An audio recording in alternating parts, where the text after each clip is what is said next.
You are coming downstairs with me into the former mortuary prep room of life. We're setting the coffee down. We're turning on the lights. It's morning. It's a beautiful day. Let's start with that light. Woo, nice little cluster of lights over there. We got another cluster of lights over here. We click them on. They turn on. Over the years, I've organized my lighting into, I think I've got 5 switches I use for different zones of light in here. 1, 2, 3, 4, 5.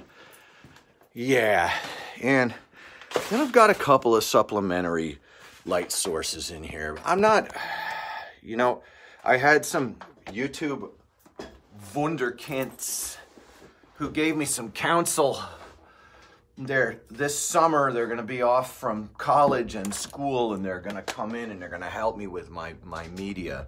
Like the way the camera's crooked right now, I think that's flavor, man. I just think it's flavor that things are rough and not finished and not perfect. And I don't want to lose those rough edges for some edited thing. I just want to sit down. I want to talk to my friends. I see you on here, Stacy. Loved our conversation yesterday about Isaiah chapter 55. I love the conversations that we have. I know that the days are coming and are already here when I have too many notifications and too many messages to be able to effectively get back to everyone. But I want you to know I appreciate the messages and the questions and all those things. What a great time it's been over here. Finding the ground under my feet. I swore off doing media very often because, the old kindergarten adage, if you don't have something nice to say, don't say anything at all. And I had to do some digging and mining and find the bedrock to build on. And the thing is, if a person does that, they find it. The bedrock is always down there, man. And the first layer of digging might be pure manure. Okay? That might be the case. It could be pure manure. And that's not fun digging. And after that, you may get through sand and rocky soil and all kinds of roots. Or roots are next, digging's hard, but I've been over here digging down. And, we've got YouTube stuff going on here. Here's the deal, man. If I get this close to this iPhone of mine, to me, I could listen to a podcast at this quality. I got no problem. And a podcast is something I'd really like to do.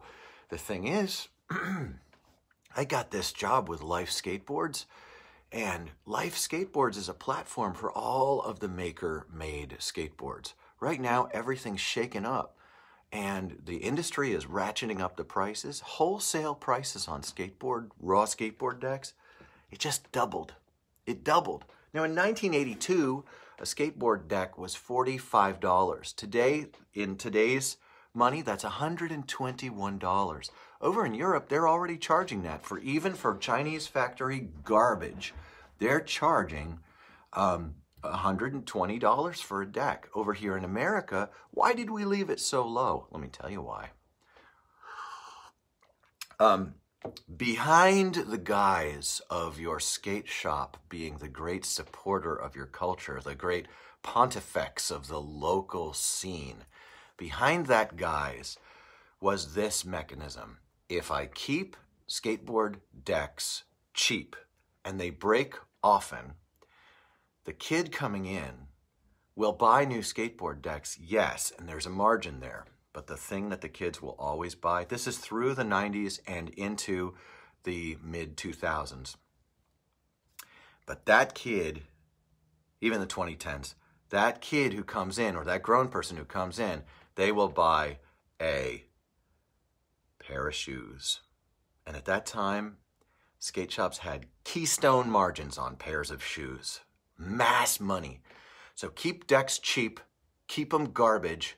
That keeps them coming back. Shoes, keychains, wallets, all of that skrilly silly stuff had massive margins on it.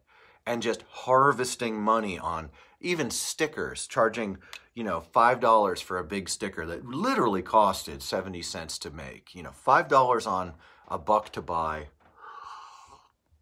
On and on and on. Now, those of you who run skate shops, you might be like, why, Lou, I take umbrage to this. Well, go ahead, take your umbrage. The skate shop owner may never have thought of themselves as a keen capitalist. A skate shop owner may always have thought of themselves as a benevolent supporter of the local scene. But the fact of the mechanisms are keeping skateboard decks breakable and cheap kept the periphery markets flush. Enter 2010, even earlier. Enter 2012. Nike pulls its SB accounts from exclusive, makes them more broad. You can get Nike SB straight online now. And now the skate shops actually need to make money on skateboarding equipment. And so everyone's stuck. Shops are closing left and right because the shop owners believe there's no way they could right price at the retail level. They need the wholesale level to right price for them because they don't want their shop to be known as the expensive shop. There's a lot of pressure there. Enter COVID-19. There's a disruption of the Chinese supply line. That's what it was. Border supply lines are disrupted. Suddenly we're having trouble getting boards and prices are able to be ratcheted up. Ratcheting prices will never go down in skateboarding. The supply problem has been solved. I was talking to someone in person.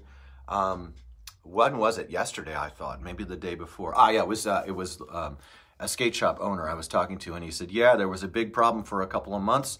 Couldn't get anything. And now there's no problem at all. The supply chain is fixed. Well, if the supply chain is fixed, and the prices have doubled, that's an attempt to right price. But with a simple doubling, we're still a third or a half the price of European correct pricing, value pricing on the product. We're still, but what's really cool here is that the craft maker like me, whose boards are selling for 80 bucks a pop, and ask Adam Birchfeld how often you have to replace one of these boards that's 80 bucks a pop, Beer koozies, exactly. Chris writes, I wonder how many people could live comfortably just on what NHS makes selling beer koozies every year. It's the beer koozies. It's the Creature barbecue kit. It's the thermoses and the coolers. It's all those periphery items that are the money makers. And why? Because we abandoned quality production for volume. We abandoned right pricing for volume pricing, and we established a market velocity that guaranteed a peripheral flow of income through the keychains and the wallets and all that stuff. All the hard goods, trucks, wheels, bearings, decks, all of the grip tape, all the things and hardware and risers. These are the components of your skateboard. They're all no money makers. They should be the base money makers. And hey, look, man, I recognize it's Chinese garbage junk, but I like me an NHS deck for a wall hanger. I like the history of skateboarding. I like the pros that I grew up used to, and I enjoy remembering all that good stuff. So don't think I'm throwing stones at like NHS here. I'm not even throwing stones at like Paul Schmidt. When I make a video that says, well, Paul Schmidt says this is what I see. The contrast between the two couldn't be more stark, and it provokes me to respond. Okay, that's not me saying Paul Schmidt is a bad guy or that Paul Schmidt or the NHS is bad guys. They're business guys. They're doing what business guys do. But don't take business guys and retail people and make them the pope of your town. No, it's your local group of benevolent older ladies and men who care about new skateboarders. There's your pope. Come on now. They're the mayor of your town. Kevin Colvert, good to see you, my buddy.